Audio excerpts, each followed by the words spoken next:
We are, as a people, inherently and historically opposed to secret societies, to secret oaths, and to secret proceedings.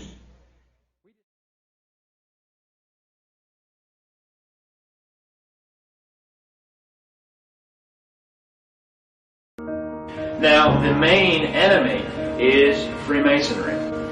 Freemasonry claims that it tries to make good men better men, and it accepts only men of high moral character, and it's an educational religious society. They seek to improve the community. But what they fail to tell the people is that Masonry has another purpose that's completely unknown to much of the public and many of the Masons. Manly P. Hall, a 33rd degree Mason, said, quote, "Freemasonry is a fraternity within a fraternity, an outer organization concealing an inner brotherhood of the elect." In the first degree, the initiate is asked the following question: what do you desire? In the first degree, he answers light. In the second degree, he answers more light. In the third degree, he answers further light.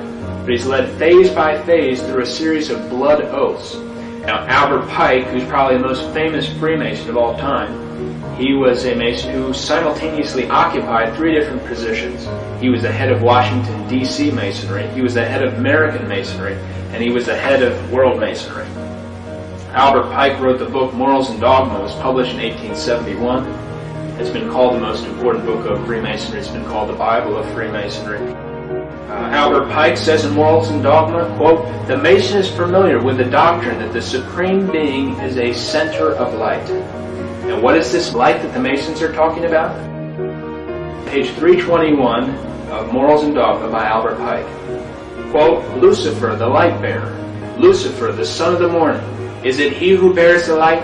Doubt it not." End quote. And on page 324 he repeats the thought. He says, quote, "A devil, a fallen Lucifer, or light bearer." He identifies Lucifer as being the devil. The New Agers believe the same thing as the Masons.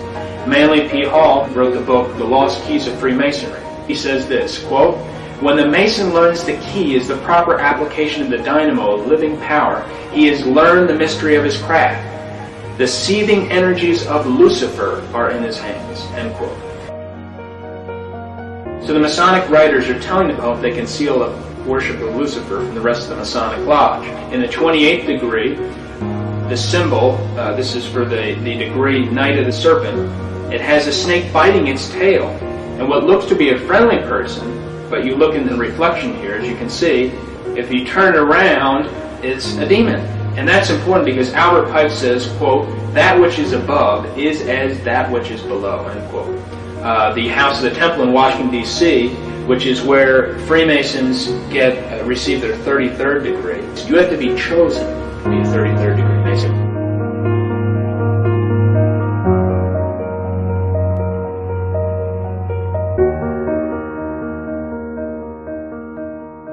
In the book called The History of Freemasonry, quote, "This star represents good when represented with 1 point upward."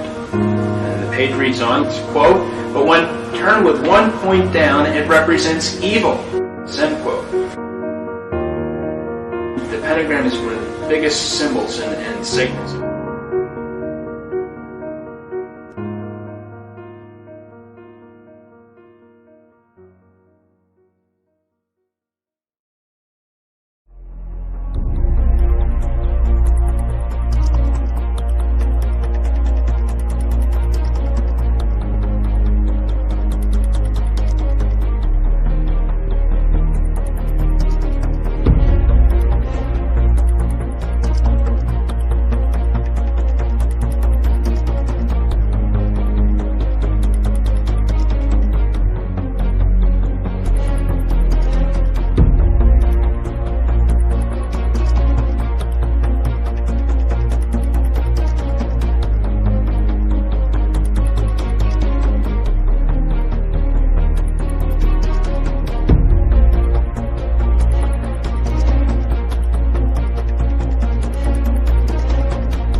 Well, in the French case, they organised a huge exhibition in Paris on the evils of Freemasonry as a conspiracy.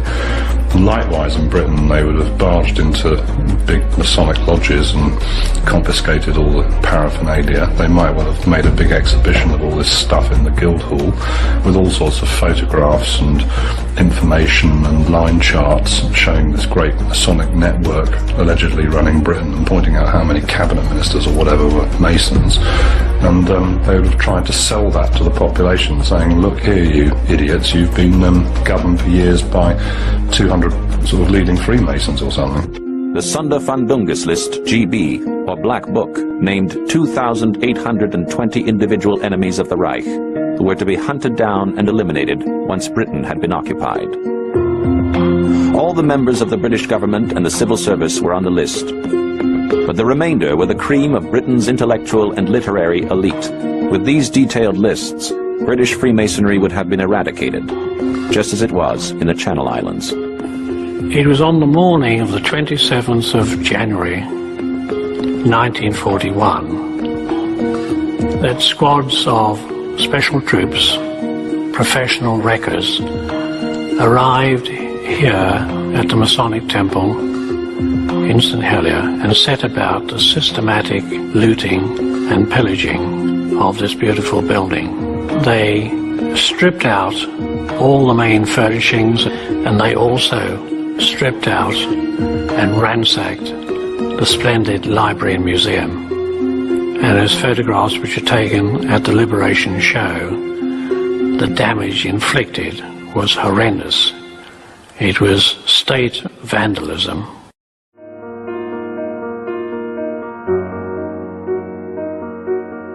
The Masons also use a Masonic timetable system. They don't use AD, they use AL.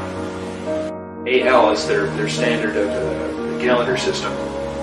It means Anno Lucis, and that means in the year of light. It could also be interpreted to mean in the year of Lucifer. And you can also find AL on the cornerstone, at the engraved date of any cornerstone laid by the Masons. The Masons definitely believe in symbology and numerology, and they have a fascination with the number 33. Masonic Encyclopedia says that Charleston, South Carolina was selected as the first home of the Council of the 33rd Degree Masonic Lodge. Major events that have happened on the 33rd degree latitude, it's where the first nuclear bomb was tested at Trinity Site, New Mexico. And the monument chosen to commemorate this site was an obelisk, which is a Masonic symbol. The 33rd degree latitude also passes over both Hiroshima and Nagasaki, Japan. These sites were the place where the first two bombs, atomic bombs, were dropped at the end of World War II. Truman was a 32nd degree Mason when he dropped the bombs. In October of 1945, he became a 33rd degree Mason.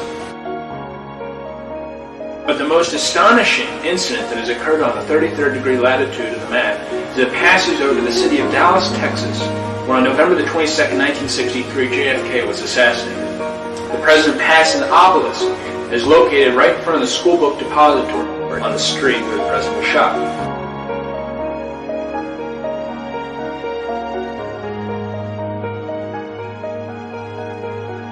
But what we know as Freemasonry came most recently from the Order of the Knights Templar movement in the 1300s.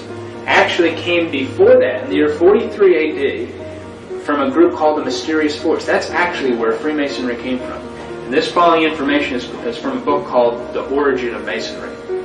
The Mysterious Force was established in 43 AD, and it started when a counselor to King Herod Agrippa came to him and complained that the followers of Jesus had a mysterious force. So the purpose of this group was to attack the teachings of Jesus, and that they should establish their own mysterious force in order to preserve Judaism. King Herod Agrippa said, quote, "We will use the hammer because it was used to nail Jesus' hands and feet. Every session will be opened by striking the hammer 3 times, end quote." And you notice that judges have the hammer to bring order to the court. King Herod Agrippa said, quote, "We will make degrees. These will be 33, symbolizing the age of the impostor." And on November 43 AD, the first official session was held in the first temple of Jerusalem, which was a basement in the palace of King Herod Agrippa. The meeting of the mysterious force was always held in the temple. That was the name, the temple. And in 1717, modern Freemasonry changed it to the name of lodge. To prove that Masonry is of Jewish origin, are the following quotes. The Rabbi Isaac Weiss wrote in 1855, quote, "Masonry is a Jewish institution whose history, degrees, assignments, signs, and explanations are of Jewish nature from beginning to end," end quote. Theodor Herzl, the founder of Zionism in 1897 in Switzerland, said, quote, "Masonic lodges are established all over the world to offer us help to achieve our independence. Those pigs and non-Jewish Masons will never understand the final objects of Masonry," end quote. President Barack Obama concludes his 3-day trip to Israel today, and it began early with a trip to Mount Herzl, where he laid a wreath on the tomb of Theodor Herzl, the Zionist visionary who imagined the State of Israel, but who died 40 years before it came into being. Those pigs and non-Jewish Masons will never understand the final objects of Masonry, end quote. Also in the Jewish Encyclopedia, there's no criticism of socialism or communism, and there, in fact, they say that they're instrumental in founding and making socialism flourish. In fact, Jewish international bankers financed the Russian Revolution. Now, going back to what all this Freemasonry is rooted in, it's rooted in the Jewish Kabbalah. The Kabbalah is the Hebrew word for received tradition. The Jewish Kabbalah is a medieval Jewish book of occult philosophy and magic based on mystical interpretations of the Old Testament. Kabbalah is important with magicians, sorcerers, witches, Satanists, as well as Masonic philosophers. And all the things I just mentioned that are rooted, talked about Freemasonry, gets back and is rooted in the Jewish Kabbalah. The book Morals and Dogma has 65 pages dealing with the Kabbalah. Page 741 of Morals and Dogma says this, quote, "Masonry is a search for light. That search leads directly back to the Kabbalah."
Just that, sir. Okay. I'm a Christian, sir. I'm pure and virtuous and wholesome and innocent. How can you say anything about me? Sir, you need to be born again. I am born again. Now, did you just say that you are Lucifer? I am Lucifer. Okay, define Lucifer for me. Pure, virtuous, wholesome, innocent individual that's out to help people. Lucifer is? Yeah. Say that again. Lucifer is a pure, holy... Virtuous. Virtuous. Now, is he the Lucifer that God created?